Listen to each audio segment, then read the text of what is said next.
A homeless man found an old suitcase by the river. Thinking it might be valuable, he took it to a pawn shop hoping to exchange it for some money. When the suitcase was opened, they discovered it was filled with dismembered body parts. The shop owner was so frightened that he immediately backed away. Based on the shrimp scales and phytoplankton present, Hodgins deduced that the body's original location was in the river. Most of the victim's injuries were inflicted post-mortem. The agents identified the deceased as Yadin through dental records. They immediately went to Yadin's home to investigate. His mother told them that Yadin had always been well-behaved and would never have made enemies with anyone. She mentioned that Yadin's friend Amy had taken him to a party. Just then, the agent received a call from Camille. She had detected high levels of ketamine in Yadin's system, a drug component. It seemed Yadin wasn't the obedient child his mother thought he was. The agents searched Yadin's room and found numerous phones and computer parts. Amy explained that Yadin made extra money by repairing phones and computers for people, and his biggest hobby was playing video games. However, the agents found a thick stack of cash by his bedside.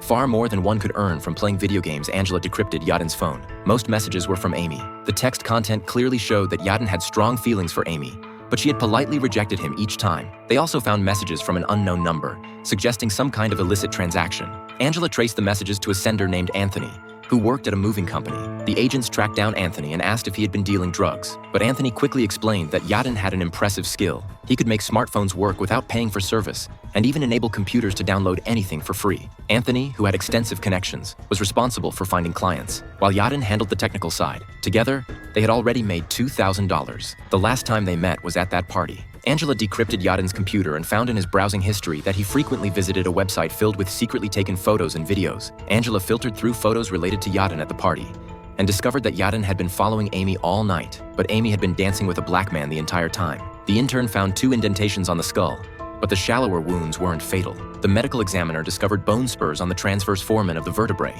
These bone spurs would cause the 3rd and 4th cervical nerves to rupture. The injury would sever the connection to the spinal cord, ultimately causing Yadin to be unable to breathe and die from asphyxiation. At this point, Amy voluntarily came to the police station to see the agents. She came to tell them she had been assaulted. On the night of the party, someone had drugged and knocked her unconscious, but she didn't know who it was. She only remembered the person had a green eye. Meanwhile, Camille's independent testing revealed that Yadin's body actually contained no ketamine. This meant Yadin hadn't ingested the drugs. He had merely been carrying the pills on him. The intern found 6 avulsion fractures on the skeletal remains. These fractures were nearly parallel to each other. Web pattern fractures could only result from compression, and the fracture marks hadn't spread to surrounding bones, proving the fractures occurred inside the suitcase. The medical examiner discovered 3 evenly distributed linear cuts. Coincidentally, the suitcase also had 3 evenly distributed dents. They saw someone hand Amy a drink at the party. Shortly after, Amy began to lose her balance and sway unsteadily. Then this person led Amy away from the party. This person appeared to be the perpetrator who assaulted Amy.